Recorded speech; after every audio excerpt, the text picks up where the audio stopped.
में खेती और जमीन का किस प्रकार से विभाजन किया गया है इसके बारे में देखेंगे। हम लोग देखे हैं कि जमीन को बढ़ा घटा नहीं सकते, उसी पे उत्पादन को अधिक करना है।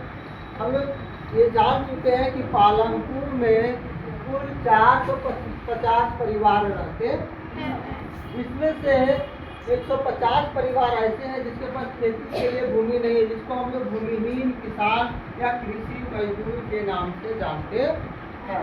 उसके बाद 240 ऐसे परिवार है जिसके पास 2 हेक्टेयर से कम भूमि है, 2 हेक्टेयर से कम जमीन है, जिसको हम लोग सीमांत किसान कहते हैं, जो सबसे कम जमीन जिसके पास होता है।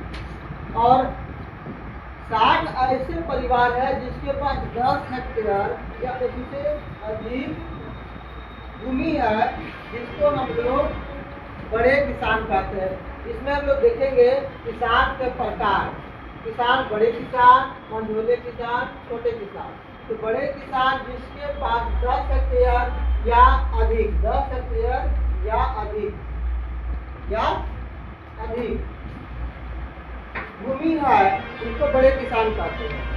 मझोले किसान जिसके पास 10 हेक्टेयर से कम हो और 2 हेक्टेयर से ज्यादा हो, उसको तो मझोले किसान कहते हैं। और भारत में सबसे अधिक ऐसे ही किसान है जिसके पास 10 हेक्टेयर से 2 हेक्टेयर। लेकिन सबसे अधिक जनसंख्या भारत में छोटे किसान या भूमिहीन किसान के है, जिसके पास 2 हेक्टेयर से कम भूमि है, इसको हम लोग सीमांत किसान के नाम से भी जानते हैं। सबसे बड़ी ध्यान देना है कि हम लोग हरित क्रांति में देखे थे कुछ दुष्प्रभाव, जिसमें सबसे अधिक दुष्प्रभाव हो रहा है रासायनिक खाद, रासायनिक उर्वरक के प्रयोग के कारण से।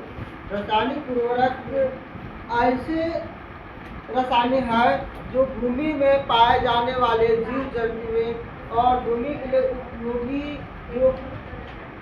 जीव पाए जाते हैं, जैसे केचुआ हो गया, इन सभी को मार देता है।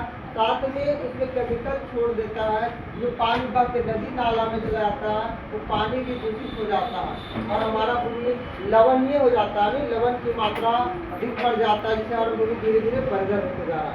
हाल फिलहाल में कल या परसों हमारे देश के प्रधानमंत्री नरेंद्र मोदी ने सलाह दी है भारतवासियों को कृषि में बदलाव करें, कम से कम रासायनिक खादों का प्रयोग करें, क्योंकि सबसे अधिक रासायनिक खाद भारत में अधिक उत्पादन नहीं होता, विदेशों से मंगाना पड़ता है, उसमें विदेशी मुद्रा ज्यादा खर्च होता है, भारत काफी उसकी गड़बड़ होती है। इसलिए बोला जा रहा है, उन्होंने आग्रह किया है कि गोबर यानी कंपोस्ट खाद का ज्यादा से ज्यादा प्रयोग करें, जो भूमि के लिए बहुत उपयोगी है। लेकिन ध्यान देना है कि भारत में सबसे अधिक रासायनिक खाद यानी रासायनिक उर्वरक का प्रयोग पंजाब में किया जाता है, जिसका हरित क्रांति की शुरुआत यहीं से हुआ है ना। पालमपुर में कृषि के अलावा अन्य आर्थिक क्रियाएं होते हैं, जिसे हम लोग गैर कृषि कार्य भी कहते हैं। इसमें से दिया हुआ है डेयरी। डेयरी क्या होता है? दूध उत्पादन, पशुओं के द्वारा गाय पालना, भैंस पालना, इसके द्वारा दूध एवं दूध से बने पदार्थ जैसे पनीर हो गया, मक्खन हो गया, घी हो गया, या फिर हम लोग अन्य पदार्थ केक वगैरह भी बनाते हैं दूध से, कुछ चॉकलेट बनते हैं, ये सभी चीज क्या कहलाएंगे? डेयरी उत्पादन, इससे रिलेटेड काम होता है। दूसरा लघु स्तरीय विनिर्माण, इसमें छोटे या बड़े फैक्ट्रियों में वस्तुएं बनते हैं, जैसे गाड़ियाँ का बनना या फिर टेबल बेंच कुर्सी ये सब बनाना, खिलौने बनना, यानी जो भी काम बनाने का काम होता है उसको हम लोग लघु स्तरीय विनिर्माण में रखते हैं। तीसरा पालमपुर में जो काम होता है वो है दुकानदार। दुकानदार में क्या होता है? जिसको हम लोग जनरल स्टोर के नाम से भी जानते हैं, जहाँ हम लोग अपनी आवश्यक कीमत पे खाने पीने की वस्तुएं खरीदते हैं, कॉपियाँ, कलम, किताब, पढ़ने लिखने वाला, इन सभी चीज़ों को हम लोग खरीदते हैं ना। उसके बाद परिवहन।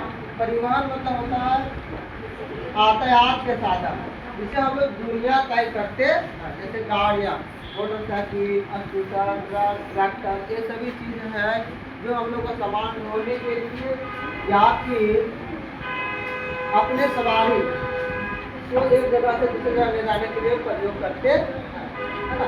इस प्रकार से ये पालमपुर की अर्थव्यवस्था का संचालन हो रहा है।